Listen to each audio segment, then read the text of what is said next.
just a word about Saul's conversion. Again, I have written this up elsewhere. I am 3 parts convinced by what a scholar called John Bowker suggested a generation ago, that Saul, as a devout Pharisee, will have been a man of prayer. He will have been somebody who meditated on the scriptures. And one of the great meditation traditions of the time was the meditation on the throne chariot of Ezekiel.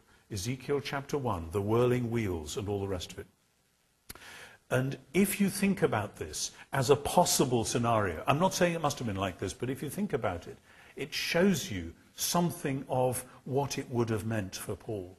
That he's perhaps jogging along on his horse, it's a hot day, the sun is near its height at noon, and he is praying, meditating on the throne chariot. Because the point of meditating on the whirling wheels and the chariot is in case God will allow you in his grace to go up from the throne chariot, from the wheels to the chariot itself, and then from the chariot to the one who is sitting on the chariot. And you know, Ezekiel describes this vision where you see the legs and the loins and the body and then the face. And Paul is meditating on this chariot. And then in his mind's eye, he starts to see the figure who is sitting on the throne chariot. And then it gets brighter and brighter and more powerful, just as though he was seeing it with his real eyes instead of the eyes of his heart. And then he realizes that he is seeing it with his real eyes and not with the eyes of his heart. And then he gets to the face, and the face is the face of Jesus of Nazareth. And at that point, everything is fulfilled and everything is destroyed. Everything has come to its great climax and everything is absolute rubbish. Both of those simultaneously. He has been absolutely right in being loyal to the God of Israel and absolutely wrong in terms of where the God of Israel is now to be seen and found. Now, as I say, I can't prove that that's what's going on. But there is something, again, in this vision of Saul of Tarsus, which is about heaven and earth coming together. You know, so often people have deconstructed Paul's conversion as simply a spasm in his own psychology. It was a vision, okay, therefore it was internal, therefore it wasn't real, therefore it was just a religious experience. Phew, that's all right, now we can safely domesticate that because people have all sorts of funny experiences and that's okay. No. Saul of Tarsus, Paul, is quite clear. He saw Jesus with his own eyes, rather as did Stephen just before when he was being stoned to death. The deeply personal meaning indicates the cosmic meaning. Heaven and earth have come together, and the point where they have come together is Jesus of Nazareth. So much more we could say about that, and I'm going to skip right over Peter, the end of chapter 9 through chapter 11. You know it well, the story. But Luke repeats the story. He makes Peter tell the story again when he gets to Jerusalem. Luke does not do this by accident. It's not a very long book, Acts. And if you're writing a book of that length and you've only got certain space on your scroll, to tell the same story at great length twice shows you think it's hugely significant. Like when he then has Paul tell the story of his conversion 2 more times, that's extremely significant. But he really wants you to get hold of the fact that when the gospel went out to the Gentile world, it was Peter who did it, and the reason Peter did it was that God gave him this symbolic vision about clean and unclean foods. Because the point of clean and unclean foods is that that is a boundary marker which separates Israel from the Gentiles and even comes to symbolize Israel and the Gentiles. Israel as the clean ones, Gentiles as the unclean ones. And the vision says, God says in the vision to Peter, what God has cleansed, you must not call common. And if you want to know the origin of the new perspective on Paul, it is in the vision of Peter as he goes to the house of Cornelius, but that's trailing my coat for other discussions elsewhere. And then the result is, the end of chapter 11, the larger extension of the characteristic of the church. What we saw of the church in chapters 2 and 4, that the church is a community which lives by Jubilee, which fulfills Deuteronomy, which says there shall not be a needy person among you. That worked for the community in Jerusalem. Now look, 11:19 to 30, it's now working for the larger universal church, so that when one part of the church is in difficulties, the next part, which can help them out, will send them money. And that goes on into 2 Corinthians and so on. Now, there's a million things we could say after all of this, and I've taken you on a great whistle-stop tour through these amazing chapters, and we end up with chapter 12, with Herod, as I say, vaunting himself over the people of God, and at the end of chapter 12, he is struck down and dies, but, verse 24, the word of God continues to advance and gain adherence. There are all sorts of questions, and it would take a whole other hour to spell them out, I guess, in terms of what they were doing vis-à-vis their culture. That it was fulfilled and yet turned inside out. What would it look like if we were to meditate on all that we've said in terms of where we are as Westerners?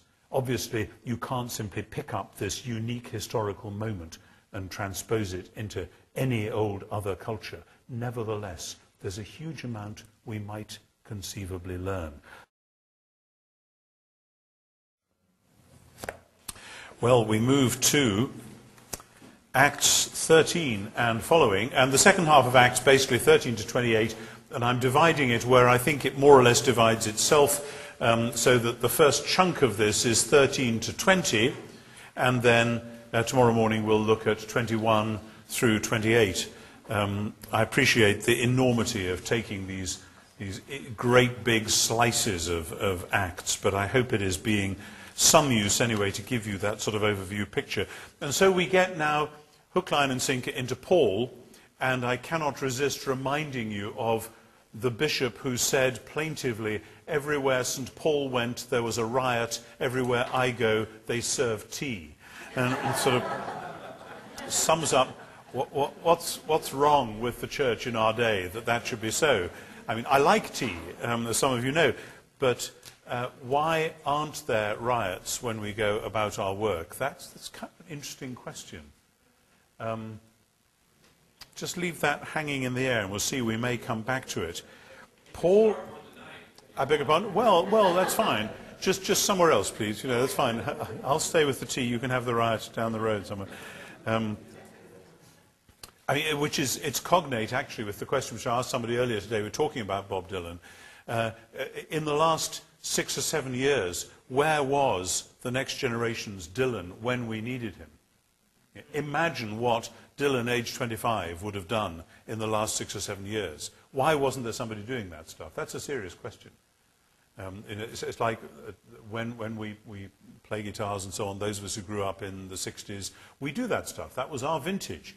And when I go to churches in my diocese now and they have worship songs with worship leaders, when they're my age, when they've got more hair down here than up here, etc., and they're still strumming away, kidding themselves that it's still, 1967 and all is well with the revolutionary world, I say to them, actually, where are the 17-year-olds? They should be doing this. I hope in your churches you have lots of 17, 18-year-olds doing this stuff, playing whichever instruments they want. This shouldn't just be a retro thing. How are we moving this forward? Again, these are questions which are hanging in the air, partly while my brain gets into gear for what I think I want to talk to you about tonight.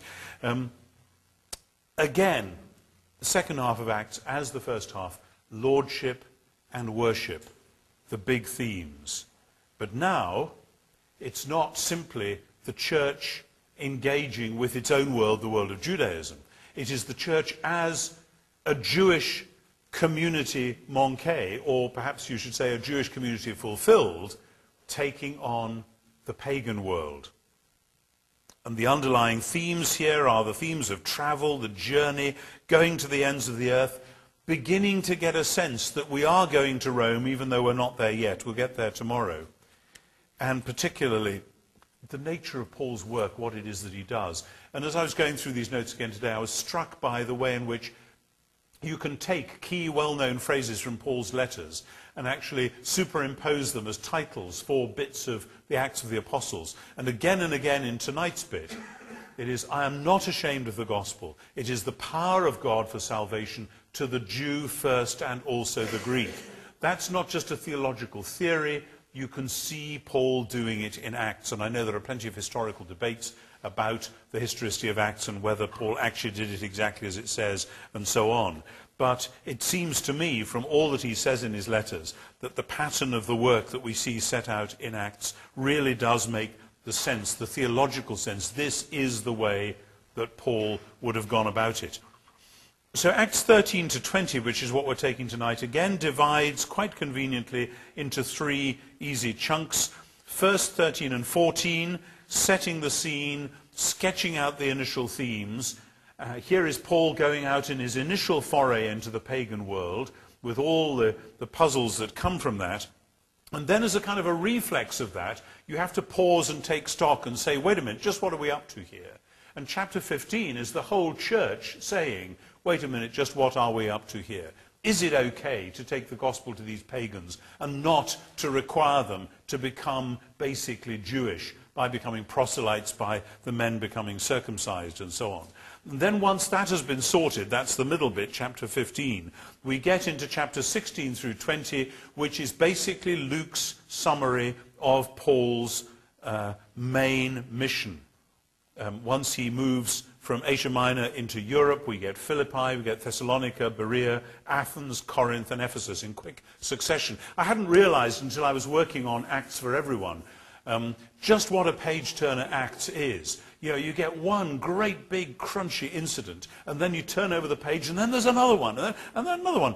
You know, here's the Paul's nearly being stoned to death in Lystra, and he has that interchange with the crowds there. And then we get back home from there, and then we're off to Jerusalem for the Apostolic Conference, and that's massive. And then Paul has the big row with Barnabas at the end of that, and they go their separate ways. And just as we're getting over that, my goodness, we're in Philippi, and we're in jail, and there's an earthquake, and the jailer gets converted. Phew, and we're just recovering from that, and now we're in Athens in chapter 17, and here is this great big set-piece speech with Paul taking on the greybeards in the highest court in the ancient philosophical land.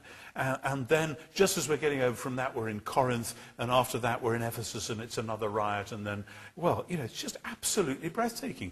Now, of course, as I said last night, this is not happening one day this, one day that, one day the other. Paul, fortunately, was not blessed with a helicopter or anything like that, and he's taking quite a while in between times, but the way Luke has told it, it is this stunning one thing after another, with a crescendo of him preaching to the Jews and getting a hostile reception, preaching to the Gentiles. Sometimes it's in dialogue and sometimes it's hostile, and then these riots, and then the explanations. This is what we're actually about. An explanation which is, as I said earlier today, an anticipation of what you get in the 2nd century with the apologists, saying to the pagans, yes, we are different. Yes, we are marching to a different drummer.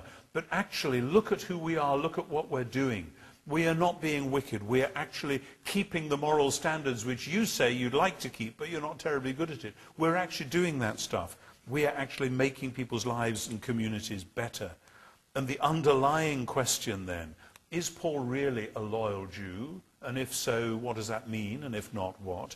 Is he actually a danger to Roman order? And if not, why not? And if so, what does that mean? And these are the questions which are then going to dominate in the last bit of Acts when we get one trial scene or semi-trial scene after another. Is Paul really plotting to destroy Judaism, or is he actually being loyal to the traditions of the fathers? And likewise, is he actually a threat to the Roman order? Ought he to be on trial at all? And these questions are kind of building up, but we'll get to that.